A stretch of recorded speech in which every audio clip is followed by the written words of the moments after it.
Hello everyone, welcome to my YouTube channel study planner. मैं आपको provide करूंगी science के सभी टॉपिक के लेसन प्लान। इसके लिए आप मेरे चैनल को सब्सक्राइब ज़रूर करें। तो शुरू करते हैं आज की पाठ्य योजना। आज का टॉपिक रहेगा बीमारियां।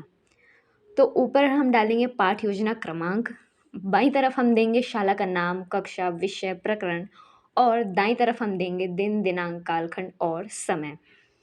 पहला हेडिंग हम डालेंगे सामान्य उद्देश्य का। अब चूंकि हमारा विषय विज्ञान है तो विज्ञान विषय के लिए हमारा सामान्य उद्देश्य क्या होना चाहिए? छात्रों में वैज्ञानिक दृष्टिकोण का विकास करना, छात्रों में विज्ञान के प्रति रुचि उत्पन्न करना, छात्रों में प्रयोगात्मक व निरीक्षण शक्ति का विकास करना, छात्रों में वैज्ञानिक अनुशासन का विकास करना और छात्रों में विज्ञान संबंधी अंधविश्वासों को दूर करना। अगला आता है विशिष्ट उद्देश्य। विशिष्ट उद्देश्य में हम देंगे छात्रों को बीमारियों से संबंधित जानकारी प्रदान करना। अगला आता है सहायक शिक्षण सामग्री। इसे हम दो पार्ट में बांटते हैं। पहला है परंपरागत शिक्षण सामग्री, जिसका उपयोग हम जनरली क्लासरूम में करते हैं, जैसे चौक, डस्टर, श्यामपट्ट और संकेतक। दूसरा आता है नवीन शिक्षण सामग्री। ये हमारे टॉपिक से रिलेटेड होगा, जो हम पढ़ाने वाले हैं उससे संबंधित हम कौन सी नवीन शिक्षण सामग्री लेकर जा रहे हैं उसे हम यहाँ लिखेंगे। तो यहाँ पर हम ले रहे हैं चार्ट, जो कि मनुष्य में होने वाले रोग को दर्शाता है।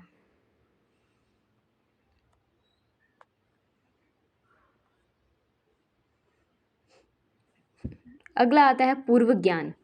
पूर्व ज्ञान में हम देंगे ये छात्र बीमारियों के बारे में सामान्य जानकारी रखते हैं। अगला आता है प्रस्तावना। प्रस्तावना में के कॉलम को हम तीन पार्ट में बांटेंगे, क्रमांक, छात्राध्यापिका कार्य और छात्र कार्य। प्रस्तावना में हम बच्चों को से प्रश्न करते हैं जो उनके पूर्व ज्ञान से संबंधित होता है, और उनके पूर्व ज्ञान को लेते हुए हम उन्हें अपने मेन टॉपिक तक लेकर आते हैं। और प्रस्तावना में हम जितने भी प्रश्न पूछेंगे वो एक दूसरे से कनेक्टेड रहते हैं। तो पहला प्रश्न हम करेंगे, बच्चों पृथ्वी में पाए जाने वाले सजीवों के नाम बताइए। बच्चे बताएंगे मनुष्य, पेड़ पौधे, गाय, घोड़ा, बकरी, ये सब बताएंगे। फिर दूसरा प्रश्न हम करेंगे कि मनुष्य में कौन कौन से अंग पाए जाते हैं। तो बच्चे बताएंगे श्वसन अंग, पाचन अंग, जनन अंग, ये सब पाए जाते हैं। फिर तीसरा प्रश्न हम करेंगे, जब ये अंग अच्छे से काम नहीं करते या फिर संक्रमित हो जाते हैं तो क्या होता है। बच्चे बताएंगे हम बीमार हो जाते हैं या फिर हमें बीमारी हो जाती है। फिर चौथा प्रश्न हम करेंगे, बीमारियों के बारे में आप क्या जानते हैं। ये बच्चों के लिए समस्यात्मक प्रश्न होगा और यहीं से शुरू होगा हमारा उद्देश्य कथन। तो उद्देश्य कथन में हम लिखेंगे, बच्चों आज हम बीमारियों के बारे में अध्ययन करेंगे। अगला आता है शिक्षण विधि का। शिक्षण विधि क्या होती है? पाठ प्रस्तुतिकरण का तरीका। तो शिक्षण विधि में हम देंगे व्याख्या, प्रदर्शन विधि।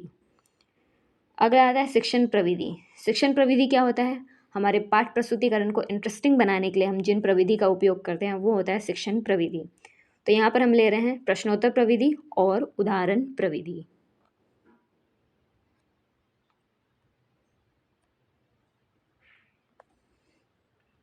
अगला आता है शिक्षण सूत्र का। शिक्षण सूत्र क्या होता है? ये हमारे पाठ प्रस्तुतिकरण को दिशा प्रदान करता है। तो यहाँ हम ले रहे हैं ज्ञात से अज्ञात की ओर और सरल से जटिल की ओर। अगला आता है प्रस्तुतिकरण। प्रस्तुतिकरण को हम के कॉलम को हम 5 भाग में बांटते हैं। पहला है क्रमांक, दूसरा शिक्षण बिंदु, तीसरा छात्राध्यापिका कार्य, चौथा छात्र कार्य और पांचवा श्यामपट्ट कार्य। तो पहला शिक्षण बिंदु हम देंगे प्रस्तावना। प्रस्तावना में हम छात्राध्यापिका कार्य में हम बीमारियों के बारे में बताएंगे, बीमारियां कैसी होती है, शरीर में क्या क्या प्रभाव पड़ते हैं, इसके बारे में हम बताएंगे बच्चों को। और छात्र कार्य में हम लिखेंगे छात्र ध्यानपूर्वक सुनेंगे। दूसरा शिक्षण बिंदु हम बताएंगे कि बीमारियां कैसे फैलती है। छात्राध्यापिका कार्य में हम बताएंगे कि बीमारियां कैसे फैलती है, इनको फैलाने वाले वाहक कौन कौन से होते हैं, इनका माध्यम कौन सा होता है। तो छात्राध्यापिका कार्य में हम ये सब बताएंगे। और छात्र कार्य में हम लिखेंगे छात्र ध्यानपूर्वक सुनेंगे।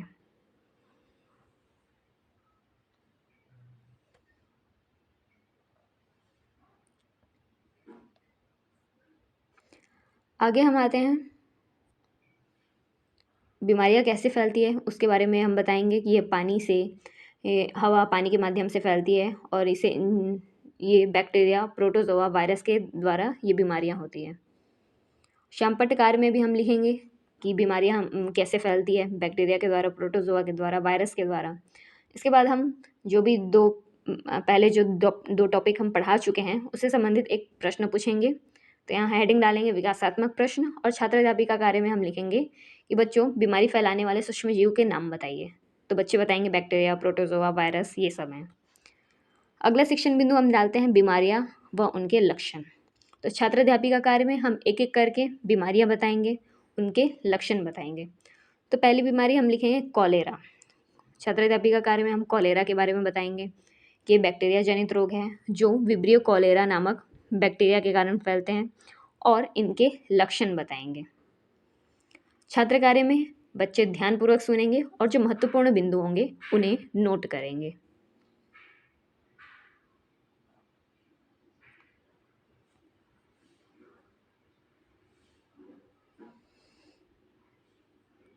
अगला आता है ट्यूबरकुलोसिस। छात्र अध्यापिका कार्य में हम ट्यूबरकुलोसिस के बारे में बताएंगे। ये बैक्टीरिया जनित रोग है जो मनुष्य के फेफड़े और मस्तिष्क को प्रभावित करते हैं। फिर उसके बाद हम उनके लक्षण बताएंगे कि कौन कौन से लक्षण हैं ट्यूबरकुलोसिस के। छात्र कार्य में हम लिखेंगे कि बच्चे ध्यानपूर्वक सुनेंगे व महत्वपूर्ण बिंदुओं को नोट करेंगे। आशा करती हूँ मेरा डायग्राम आपको पसंद आ रहा होगा।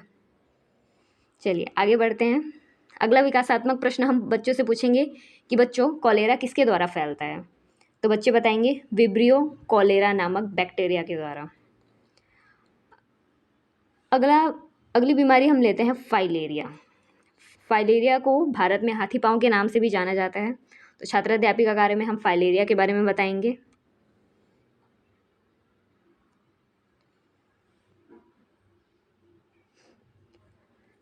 छात्र अध्यापिका कार्य में बताएंगे कि ये फाइलेरिया जो है वो वोचेरिया बैंक्रॉफ्टी नामक निमेटेडोड कीड़े के द्वारा होता है, जो शरीर में प्रवेश करने के कारण होता है, और इसका वाहक होता है मच्छर। आगे इसका लक्षण बताएंगे कि फाइलेरिया में कौन कौन से लक्षण होते हैं। फिर उसके बाद आता है पोलियो। छात्र अध्यापिका कार्य में हम पोलियो के बारे में बताएंगे कि पोलियो जो है वो एक विषाणु जनित रोग है। ये मनुष्य के केंद्रीय तंत्रिका तंत्र को सबसे ज़्यादा प्रभावित करता है, और यहाँ पर पोलियो के लक्षण हम लिखेंगे। और ये हो गया डायग्राम।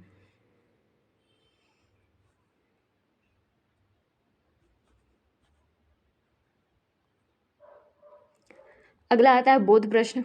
बोध प्रश्न में हम बच्चों से प्रश्न पूछेंगे।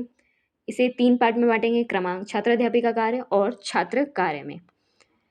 तो पहला प्रश्न हम करेंगे कि पोलियो वायरस शरीर के किस अंग को सबसे ज़्यादा प्रभावित करता है। बच्चे बताएंगे केंद्रीय तंत्रिका तंत्र को प्रभावित करता है। दूसरा प्रश्न हम करेंगे संक्रामक बीमारी के फैलने का माध्यम बताइए। तो बच्चे बताएंगे हवा, पानी आदि के माध्यम से ये फैलते हैं। तीसरा प्रश्न हम करेंगे कॉलेरा किस बैक्टीरिया के द्वारा फैलता है। बच्चे बताएंगे विब्रियो कॉलेरा द्वारा। इसके बाद आता है पुनरावृत्ति प्रश्न। पुनरावृत्ति प्रश्न में पोलियो के लक्षण बताइए, डिहाइड्रेशन क्यों होता है, और ट्यूबरकुलोसिस बीमारी के लक्षण बताइए। अगला आता है प्रयोग। प्रयोग में पहला है कक्षा कार्य। कक्षा कार्य में हम बच्चों को मल्टीपल चॉइस बेस्ड या फिर सही जोड़ी मिलाओ वो जैसे प्रश्न करेंगे। तो यहाँ पर हम ले रहे हैं सही जोड़ी मिलाओ, और फिर आखिरी में देंगे बच्चों को गृह कार्य। तो गृह कार्य में देंगे बच्चों विभिन्न प्रकार के बैक्टीरिया जनित रोगों का वर्णन कीजिए, और नीचे लिखेंगे पर्यवेक्षक हस्ताक्षर और छात्र अध्यापिका हस्ताक्षर। तो ये था बीमारियों को लेकर पूरा एक लेसन प्लान। Thank you.